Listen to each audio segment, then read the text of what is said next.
بسم الله الرحمن الرحيم. الحمد لله وكفى وسلام على عباده الذين اصطفى. أما بعد فأعوذ بالله من الشيطان الرجيم. فرح المخلفون بمقعدهم خلاف رسول الله، وقال الله تبارك وتعالى: وعلى الثلاثة الذين خلفوا صدق الله العظيم. اللہ رب العزت کے پیارے نبی حضرت محمد رسول اللہ صلی اللہ علیہ وسلم کی مبارک سیرت طیبہ کی چیدہ واقعات پر روشنی ڈالی جا رہی تھی۔ اسی سلسلے کو آگے بڑھاتے ہوئے اللہ کے نبی صلی اللہ علیہ وسلم نے ایک عظیم الشان غزوے میں شرکت فرمائی۔ قرآن کی بہت سی آیتوں میں سورہ یونس کی اللہ نے اس کو تفصیل سے ذکر فرمایا، اور وہ غزوہ تبوک ہے۔ فتح مکہ سے جب اللہ کے نبی صلی اللہ علیہ وسلم فارغ ہوئے تو عرب میں جو قریش تھے ان کی طاقت ٹوٹ چکی تھی اور وہ بہت کمزور پڑ چکے تھے مسلمانوں کے مقابلے میں۔ اسی طریقے سے جب غزوہ خیبر ہوا تھا تو غزوہ خیبر کے بعد یہودیوں کی طاقت ٹوٹ چکی تھی، تو اب جو موقع رہ گیا تھا وہ یہود اور قریش سے ہٹ کر، یعنی عرب سے ہٹ کر جو طاقتور اس زمانے کی قوم سمجھی جاتی تھی اور حکومت سمجھی جاتی تھی، وہ روم کی سپر پاور طاقت تھی۔ اور رومی جو لوگ تھے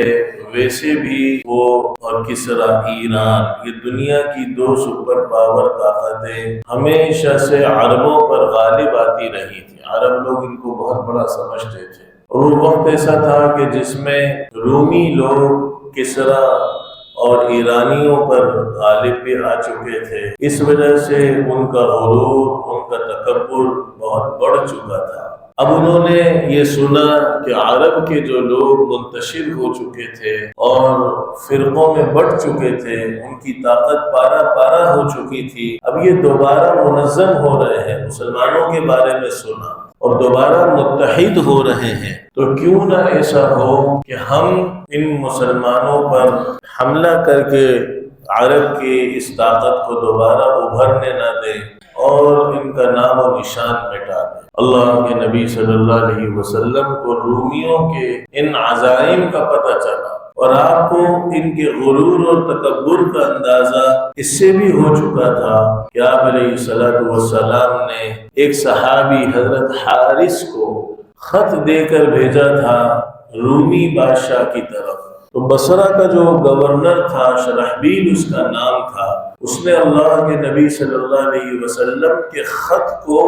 پارا پارا کر دیا، چورا چورا کر دیا، اور حضرت حارث کو اسی موقع پر اس نے شہید کر دیا۔ تو جب ادنا سے رومی گورنر کے غرور کا یہ عالم تھا، تو جو قیصر تھا، روم کا جو بادشاہ تھا، اس کے غرور و تکبر کا کیا عالم ہوگا۔ تو اللہ کے نبی صلی اللہ علیہ وسلم نے صحابہ کے دلوں میں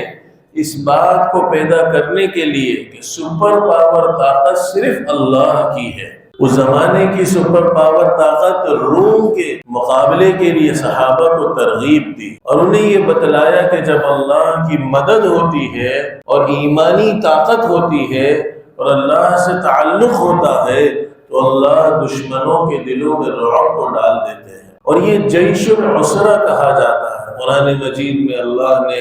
اس غزوے کا بہت تفصیل سے ذکر کیا۔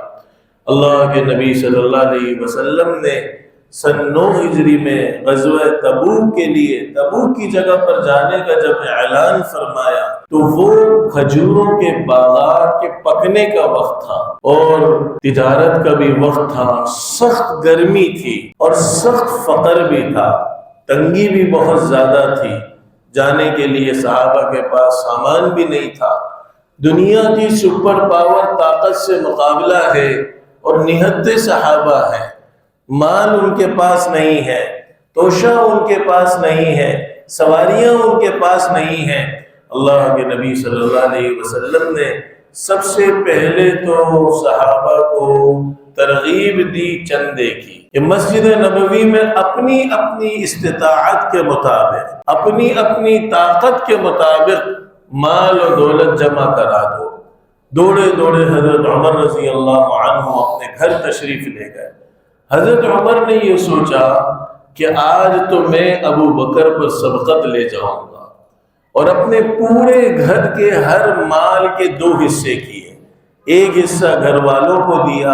اور ایک حصہ جمع کر کے سب اللہ کے نبی صلی اللہ علیہ وسلم کی خدمت میں حاضر ہوئے۔ آپ نے پوچھا اے عمر گھر پر کیا چھوڑا؟ عمر نے عرض کیا رسول اللہ گھر پر میں آدھا چھوڑ آیا ہوں اور آدھا آپ کی بارگاہ میں پیش کرنے کے لیے لایا ہوں۔ اتنے میں حضرت ابو بکر رضی اللہ عنہ اپنے گھر کا سارا مال لے کر حاضر ہو گئے، جو کچھ گھر میں تھا سوائے اللہ اور اس کے رسول کی رضا کے سب کچھ لے کر آ گئے۔ اب حضرت ابو بکر رضی اللہ عنہ کا سارا مال حضرت عمر کے آدھے مال کے مقابلے میں بہت کم تھا، لیکن جب اللہ کے نبی صلی اللہ علیہ وسلم نے سوال کیا کہ اے عمر تم اپنے گھر پر کیا لائے، تو عمر نے جواب دیا آدھا مال چھوڑ کر آیا اور آدھا لے کر آیا، اور ابو بکر کا جواب تھا کہ یا رسول اللہ جو کچھ گھر پر تھا سبھی لے کر آ گیا سوائے اللہ اور اس کے رسول کی رضا کے۔ اللہ کے نبی صلی اللہ علیہ وسلم کی آنکھوں سے آنسو جاری ہو گئے، اور عمر کہنے لگے کہ ابو بکر تم سے کوئی مقابلہ میں جیت نہیں سکتا۔ حضرت عثمان رضی اللہ عنہ 900 اونٹ اور 100 گھوڑے اور 1000 اشرفیاں لے کر اللہ کے نبی صلی اللہ علیہ وسلم کی خدمت میں حاضر ہو گئے۔ آپ کے ہاتھ اٹھ گئے، اللہ میں عثمان سے راضی ہو گیا، تو بھی عثمان سے راضی ہو جا۔ صحابہ سے فرمایا تم بھی ہاتھوں کو اٹھا لو اور سب دعا کرو کہ اللہ عثمان سے راضی ہو جا۔ سب نے اللہ کے نبی صلی اللہ علیہ وسلم کے حکم پر حضرت عثمان رضی اللہ عنہ کی رضا، اللہ کی رضا کی دعا فرمائے۔ حضرت عبد الرحمن ابن عوف 40,000 درہم لے کر مسجد نبوی میں حاضر خدمت ہو گئے، اور مسجد نبوی میں ایک ڈھیر سا لگ گیا، اتنا زبردست ڈھیر، سونے کا، چاندی کا، اشرفیوں کا، دراہیم کا، کھجوروں کا اور اسی طریقے سے دیگر زادرات کا ڈھیر لگ گیا۔ اب دوسرے 5 صحابہ کا امتحان شروع ہو گیا۔ ایک صحابی سبحان اللہ، علماء نے ایسے عجیب واقعات اس موقع پر صحابہ کے جذبات کے ذکر کیے ہیں۔ ایک صحابی انہوں نے ساری رات، ان کے پاس کچھ بھی نہیں تھا، تو ساری رات انہوں نے ایک یہودی کے باغ کا پانی کو سینچا۔ صبح اس یہودی نے 4 سیر جو انہیں دی، 2 سیر گھر پر دے دی اور 2 سیر لے کر اللہ کے نبی صلی اللہ علیہ وسلم کی خدمت میں حاضر ہو گئے۔ لیکن جب مسجد نبوی میں دیکھا کہ مسجد نبوی میں تو ڈھیر کے ڈھیر لگے ہوئے ہیں اور میرے یہ 2 سیر جو تو ان کے مقابلے میں کچھ بھی نہیں، تو شرم کی وجہ سے اپنے وہ 2 سیر چھپانے لگ گئے۔ لیکن قربان جائیے حضرت محمد الرسول اللہ صلی اللہ علیہ وسلم جو یتیموں کے بھی آقا تھے، غریبوں اور مسکینوں کے بھی آقا تھے، فوراً بلایا اور فرمایا کہ ان کے اس 2 سیر جو کو پورے ڈھیر کے اوپر پھیلا دیا جائے۔ چنانچہ ان کی حوصلہ افزائی کے لیے اللہ کے نبی صلی اللہ علیہ وسلم نے ان کے اس 2 سیر جو کو قبول بھی فرمایا اور پورے ڈھیر پر اس کو پھیلا دیا۔ 7 صحابہ سبحان اللہ، 7 صحابہ ایسے تھے کہ وہ اللہ کے نبی صلی اللہ علیہ وسلم کی خدمت میں حاضر ہوئے کہ یا رسول اللہ ہمارے پاس سواری نہیں ہے۔ اللہ کے نبی صلی اللہ علیہ وسلم نے فرمایا میرے پاس بھی سواری نہیں ہے کہ میں تمہیں سوار کروں۔ اب یہ 7 کے 7 صحابہ گھر نہیں چلے گئے، سو نہیں گئے آرام سے، مسجد میں پوری رات روتے رہے، اور اتنا روئے اللہ کے سامنے کہ اللہ نے قرآن میں ان کا ذکر کر دیا وَلَا عَلَى الَّذِينَ إِذَا مَا أَتَوْكَ لِتَحْمِلَهُمْ قُلْتَ لَا أَجِدُ مَا أَحْمِلُكُمْ عَلَيْهِ تَوَلَّوْا وَأَعْيُنُهُمْ تَفِيضُ مِنَ الدَّمِ حَزَنًا أَلَّا يَجِدُوا مَا يُنْفِقُونَ۔ کہ اللہ کا کوئی غصہ نہیں ہے، کوئی ناراضگی نہیں ہے ایسے لوگوں پر کہ وہ جب آپ کی خدمت میں حاضر ہوئے، انہوں نے آپ سے سواری کا مطالبہ کیا، آپ نے معذرت کر لی تو وہ اس حال میں لوٹے کہ ان کی آنکھیں آنسو بہا رہی تھی، اس وجہ سے رو رہے تھے کہ وہ ایسی دولت نہیں پا رہے، ایسی سواری نہیں پا رہے کہ وہ اللہ کی راہ میں کیا خرچ کرے۔ اب منافقین اس موقع پر مذاق اڑا رہے تھے مسلمانوں کا، جو زیادہ مال لے کر آتا کہتے یہ تو تکبر کرنے اور ریاکاری کرنے کے لیے زیادہ مال لا رہا ہے، اور جو تھوڑا مال لے کر آتا تو اس کا مذاق اڑاتے، اس کے اس مال سے کیا بنے گا؟ اللہ نے اس کا بھی قرآن مجید میں ذکر کیا، الذین یلمزون المتطوعین من المؤمنین فی الصدقات، یہ وہ بدبخت منافقین ہیں جو کمزور مسلمانوں کے صدقہ دینے میں طعن و تشنیع کرتے ہیں، والذین لا یجدون الا جہدہم، ایسے صحابہ اور ایسے مسلمانوں پر جو اپنی محنت کی کمائی ہماری راہ میں دیتے ہیں ان کا یہ مذاق اڑاتے ہیں۔ فَيَسْخَرُونَ مِنْهُمْ سَخِرَ اللَّهُ مِنْهُمْ، اللہ ان سے استہزاء کرتا ہے، یعنی اللہ ان کے اس مذاق کی انہیں جلد سزا دے گا۔ وَلَهُمْ عَذَابٌ عَلِيمٌ، اور ان کے لیے دردناک عذاب ہے۔ ان کے یہ کام ہو اور اس حال میں یہ مر جائے منافقین تو آپ کو اجازت نہیں ہے نبی کہ آپ ان کے لیے استغفار کریں، استغفر لہم او لا تستغفر لہم، آپ استغفار کریں کہ نہ کریں، ان تستغفر لہم 70 مرہ، 70 مرتبہ بھی استغفار کریں، فلن یغفر اللہ لہم، تو اللہ ان کی مغفرت نہیں کریں گے، کیونکہ ایک تو یہ جہاد کے موقع پر پیچھے بھاگتے تھے، فرح المخلفون بمقعدہم خلاف رسول اللہ، جھوٹے جھوٹے اپنے عذر بیان کر کے پیچھے ہٹ گئے۔ بہرحال یہ 30,000 صحابہ کا لشکر، اللہ کے نبی صلی اللہ علیہ وسلم کے عظیم صحابہ، عظیم جذبات کو لیے ہوئے، ایک ایک اونٹ پر کئی سواری، کئی سوار کی نوبت اور باری لگا دی گئی، اور اس طرح یہ مدینہ منورہ سے روانہ ہوا۔ کس کے لیے روانہ ہو رہا ہے؟ دنیا کی سپر پاور طاقت، روم سے مقابلہ کرنے کے لیے روانہ ہو رہا ہے۔ ہاتھ میں نہتے، کوئی ایسے ہتھیار نہیں، کوئی ایسی سواریاں نہیں، بس ایک جذبہ ہے، اللہ پر ایمان ہے، اللہ کا تعلق ہے۔ ایک صحابی عبداللہ ذو البجادین ان کا نام تھا، ان کے جذبات کو آپ دیکھیے، اللہ کے نبی صلی اللہ علیہ وسلم کی خدمت میں حاضر ہوا، اور انہوں نے آپ علیہ السلام کو یہ عرض کیا کہ یا رسول اللہ، یہ میں گھر سے جب روانہ ہوا مسلمان ہو کر تو میری ساری دولت میرے چاچاؤں نے، میرے خاندان والوں نے لے لی، اور میرے کپڑے بھی جسم سے اتار لیے۔ ذو البجادین ان کو اس لیے کہا جاتا تھا 2 چادروں والے، ایک کمبل تھا ماں کے پاس، ماں نے وہ کمبل مجھے دے دیا کہ میرا بیٹا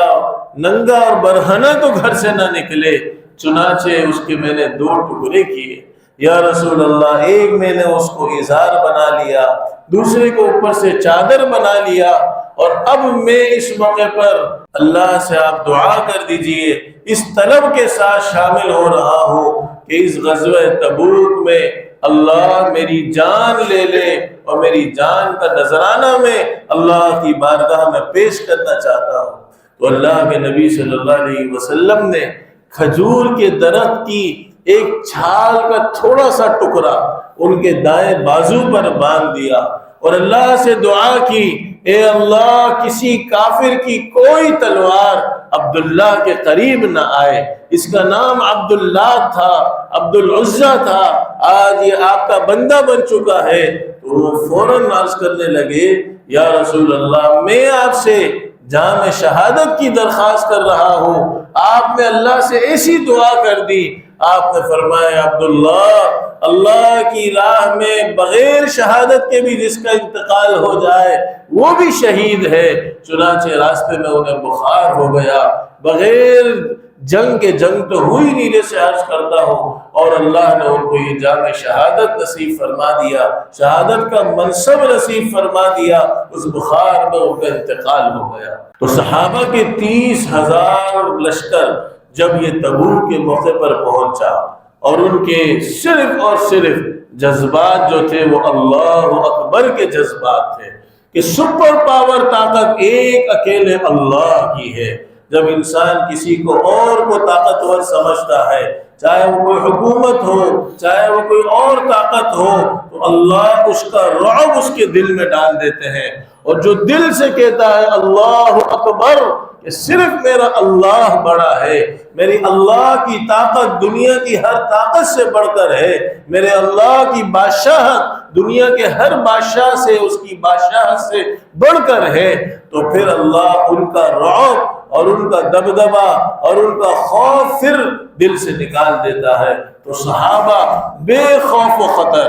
بے خوف و خطر اللہ اکبر کے نعرے لگاتے ہوئے جب تبوک کے مقام پر پہنچے، 30,000 صحابہ کا یہ لشکر تھا۔ سبحان اللہ، جیسے ہی رومیوں کو پتہ چلا تو ان کے محلات کے اندر وہ کانپنے لگ گئے، ان کے جذبات اکھڑ گئے، خوف سے وہ لرزا گئے، اور انہوں نے ہتھیار ڈال دیے، اور انہوں نے جنگ نہ کرنے کا اعلان کر دیا، اور انہوں نے اپنی شکست کو تسلیم کر لیا۔ اللہ کے نبی صلی اللہ علیہ وسلم جب خود سے کوئی ہتھیار ڈال دیتا تو پھر آپ حملہ نہیں کرتے تھے، پھر آپ خود سے ان کو مارتے نہیں تھے، کیونکہ مقصد ان کی طاقت کو دبانا تھا، مقصد صحابہ کے دلوں میں یہ بٹھانا تھا کہ سپر پاور طاقت ایک اکیلے اللہ کی ہے۔ مقصد جہاں پر مشرکین کی طاقت قریش کی فتح مکہ کے ذریعے ختم ہوئی، یہودیوں کی طاقت غزوہ خیبر کے ذریعے ختم ہوئی، آج رومیوں کی طاقت تبوک کے غزوے کے ذریعے ختم کرنا مقصد تھا۔ اللہ کے نبی صلی اللہ علیہ وسلم نے کچھ دن تبوک کے موقع پر قیام فرمایا، آپ نے وہاں نمازیں پڑھی، وہاں صحابہ کو درس و تدریس کا عمل کیا، ان کے ایمانی جذبات کو اور بڑھایا، اور پھر اللہ کے نبی صلی اللہ علیہ وسلم بخیر و عافیت دوبارہ مدینہ منورہ میں پہنچ گئے۔ اب جب مدینہ منورہ میں پہنچے تو منافقین بھی پہنچ گئے، اپنے اپنے اعذار بیان کرنے لگے کہ یہ عذر تھا